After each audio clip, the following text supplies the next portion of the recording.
Good morning. Okay, wait a minute. We can do better than that. Good morning. Good morning. Excellent. I am so delighted to welcome all of you to our second Said Rhodes SJLP Forum. I was just reflecting on the fact that our inaugural forum occurred in February 2020, just before the world changed profoundly. And so I'm particularly delighted that our first big event, post-pandemic, if we can refer to the current moment as post-pandemic, is also the SJLP Forum. So all of us at the Rhodes Trust are so delighted and honored to be a part of this event and to welcome all of you. I want to, in particular, welcome and thank the members of the Said Foundation, trustees, as well as the president of the Said Foundation, Catherine Tomei. We are so honored to have you all here, and we're so grateful to you and to the Said Foundation for the incredible life-changing philanthropy that you contribute to the region. And I know that in this room are so many current and former Said Foundation scholars, as well as Rhodes scholars from the SJLP region, whose lives have been profoundly altered and transformed by your philanthropy. So thank you so very much. I also want to thank the Said Business School for hosting us. The last time we were in Rhodes House, and Rhodes House is currently in a bit of construction, and so we were so thankful that Said Business School was able to offer us this beautiful space, the Nelson Mandela Lecture Hall, for this year's forum. Many, many people contributed to making this forum possible, and I won't be able to thank everybody, but I did very much want to thank first our hardworking organizing committee, Amer, Jumana, Melanie, Uday, and Lean. Can we give them a round of applause, please?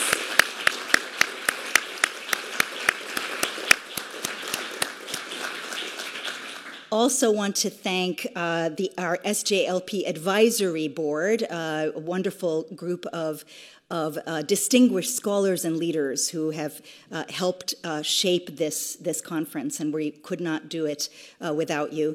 And then my wonderful colleagues at Rhodes House, a number of them are here, but I particularly want to thank Rodolfo Lara, Serena Campion, and Georgie Thurston, who have been working very, very hard with our organizing committee to pull all of this together. So can we give everybody involved a round of applause?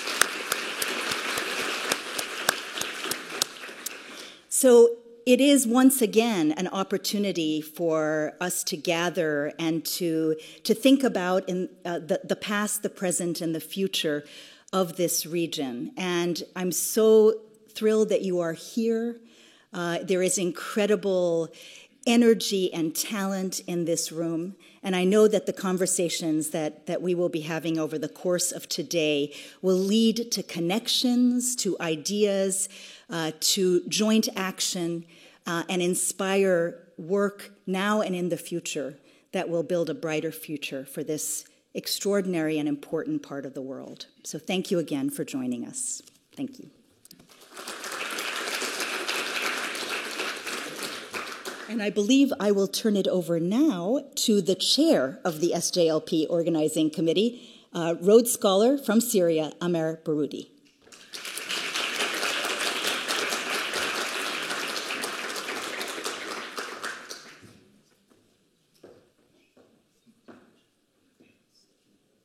So, just a couple of days ago, I was speaking with a very close friend of mine.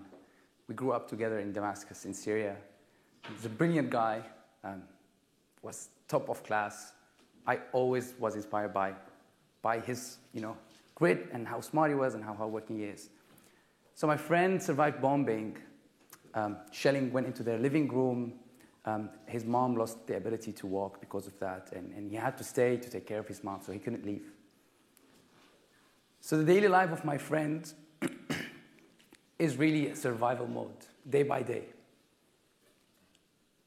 He's queuing for gas for hours, waiting for electricity, and some days not even being able to purchase bread.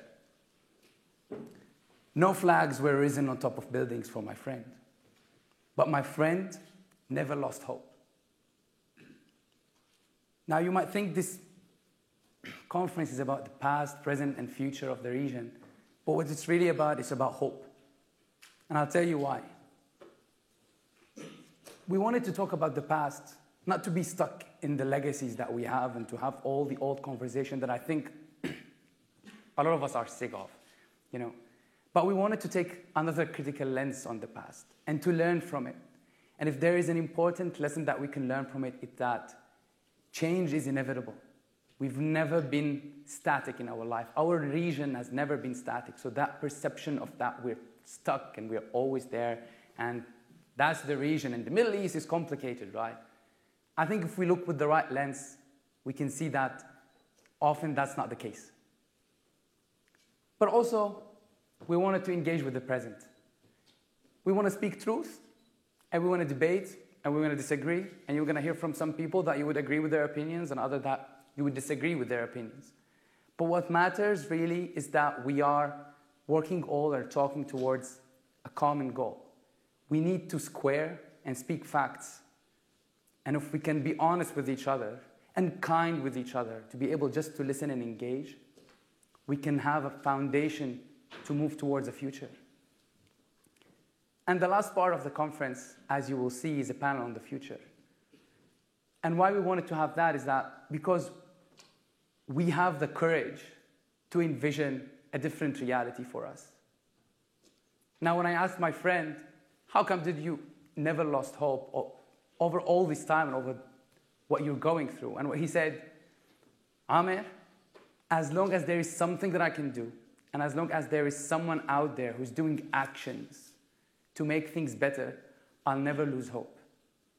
So I really hope that this space that brings us all together to talk and debate can inspire action afterwards. Because we can talk forever and we can intellectualize everything. But I hope that you meet someone here that you will come and speak with after, challenge their ideas, opinions, maybe land on some common thoughts that you want to start something or work on something together. I took enough of your time, and I would like to now invite Catherine Tome, the Chief Executive of the Said Foundation, to give a couple of remarks. But thank you so much for listening and coming.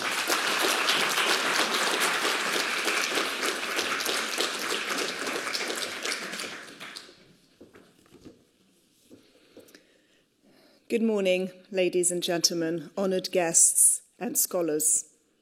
On behalf of the Chairman and Trustees of the Said Foundation, it's with great pleasure that I welcome you all to the second Said Rhodes Forum on Syria, Jordan, Lebanon and Palestine.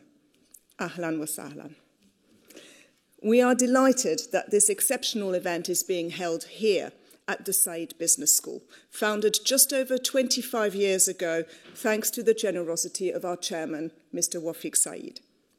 It was no small feat to establish the University of Oxford's first and only business school back then. The school aims to prepare business leaders for the task of making the world a better and more equitable place. And it's evolved to be one of the leading business schools in the world. With a mission to tackle complex world-scale challenges, we are very grateful to the school for hosting this event today. Today, we also celebrate our wonderful partnership with the Rhodes Trust. It started 6 years ago and has extended one of the world's most prestigious scholarships in perpetuity to exceptional students from the Foundation's target countries of Syria, Jordan, Lebanon, and Palestine. It's no secret that scholarships are close to our chairman's heart. He has dedicated the majority of his philanthropic activities to enabling students from around the world to obtain high-quality education at some of the world's top universities. He believes that scholarships offer students a window to different cultures and values and create a unique opportunity to meet and learn from people around the world. Thanks to our chairman's foresight and generosity, the Foundation has awarded over 1,000 scholarships to date. The inaugural forum was held in February 2020, By all accounts, a tremendous success. It took place just a few weeks before the start of the coronavirus pandemic. And who could have predicted how much our world would change? The health and economic impact of the pandemic brought yet further difficulties to the Levant region, which had already been enduring major political, economic, and social challenges for decades. Today, we will hear from distinguished academics and researchers, development practitioners, civil society activists, and business leaders who will share their insights on the broad themes of culture, economy, and governance. I am of Lebanese and Syrian heritage, and I'm well aware of the extent to which these areas have influenced the past and the present of the Levant region and arguably shape its future. As you all know, the Levant has a rich and proud history, but unfortunately a turbulent and complex present. I hope we will all get the opportunity today to reflect on the lessons of the past and craft an optimistic vision for a brighter tomorrow for our region, where its youth are dynamically involved and determined to create a positive change. I was in Lebanon and Jordan just last week to visit the educational and vocational training programs that the Foundation is currently supporting. And I was vividly reminded of the magnitude of challenges faced in the region. Nevertheless, I was given a great glimpse of hope. Young people in Lebanon were able to bring about a welcome change at the parliamentary elections. Syrian refugees in Jordan are building livelihoods thanks to the government's economic integration policies, and students are more determined than ever to pursue higher education and build futures for themselves. For the past 40 years, we at the Foundation have witnessed the power of education and been motivated by the hope, the very hope that Amer was referring to, this hope which the young people of the region unfailingly show. Their energy, their passion and dreams are so powerful that we cannot but have faith that better days are coming. I'm immensely proud of the Forum's organising committee, who is comprised of Rhodes Scholars, as well as current and former Said Foundation Scholars this year. I know they've worked tirelessly to put this forum together and curate a wonderful programme today. I'm also grateful to our speakers, many of whom have travelled a long way to be here. So thank you for joining us. And finally, I would also like to thank the Forum's Advisory Board and our friends at the Rhodes Trust for their incredible efforts to make this forum happen. I hope you enjoy the discussions today and are inspired for a better future. Thank you.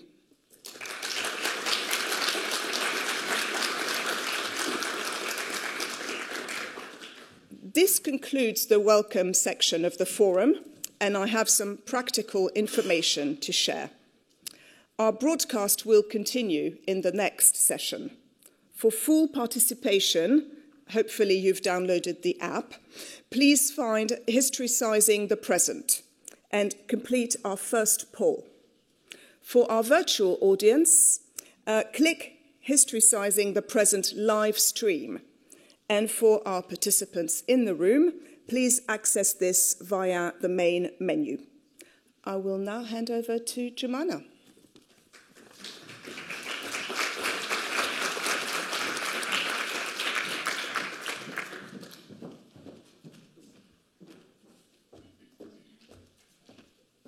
Hi, good morning, everyone. Thank you, Catherine. My name is Jumana Talhou. I'm a Rhodes Scholar from Lebanon. And it's a pleasure for me to introduce our first keynote speaker, although that's not a very easy task. Tamim al-Barghouti is perhaps best known in the region for his poetry, which captures the pulse of an entire people with words beautifully woven in Arabic and carefully translated to reach a global audience. But Tamim is speaking here today in his capacity as a political scientist. He received his PhD from Boston University in 2004 and has since taught at Georgetown University, the Free University in Berlin, and the American University